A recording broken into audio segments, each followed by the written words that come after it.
मतलब मेरा सवाल आपसे आप कह रहे हैं कि ये अलग हैं थोड़े। ये अलग है, मैं समझ गई।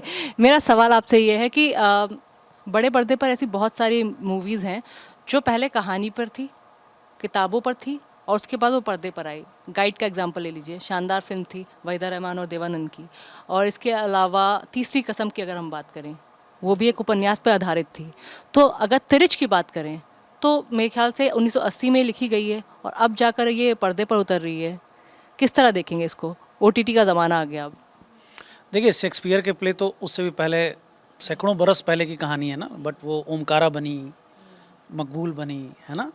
तो now that is the greatness with the story like तिरिच, कि वो भले आज से 50 बरस पहले लिखी गई हो, 40 बरस पहले लिखी गई हो, कितने भी बरस पहले लिखी गई हो, वो आज भी इतनी जीवंत है, इतनी रेलेवेंट है कि आप उसको ऑडियंस के साथ, आज के ज़माने के ऑडियंस के साथ शेयर कर सकते हो। उसमें वो सारे तत्व थे, वो सारे इंग्रेडिएंट्स थे जो मुझे लगता है कि वो उस कहानी को रेलेवेंट बनाती है। तो हमने कहा यार हमारे जनरेशन को बिल्कुल कनेक्ट करेगी, वाई नॉट। तिरिच का मतलब क्या है?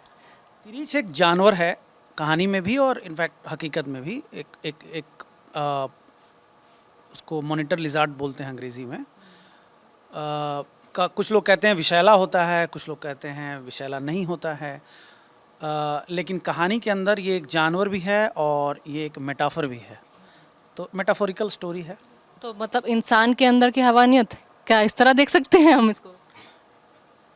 इंसान तो जानवर से भी खतरनाक होता है कई बार, है ना। खतरनाक तो बिल्कुल है। तो क्या हम कुछ इस तरह की चीज़ें देखने वाले हैं इस मूवी में? हमारी इस कहानी का जो इंसान है वो तिरीच से ज़्यादा खतरनाक है। तिरीच एक बार काटता है कहानी में, और इसमें आप देखेंगे कि इंसान को कई बार काट रहा है। तो बिल्कुल थ्रिलर है ये।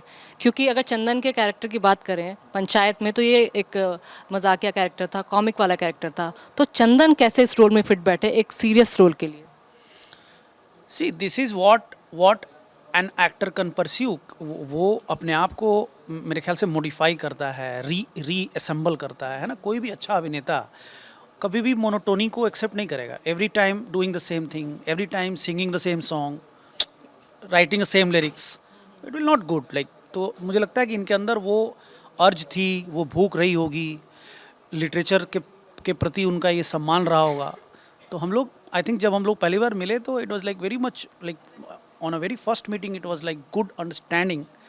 तो चंदन के साथ apart from his work in Panchayat and Choona and Champaran mutton also, that I loved really. He has that sensibility, understanding of literature, वो मुझे बहुत पसंद आया था।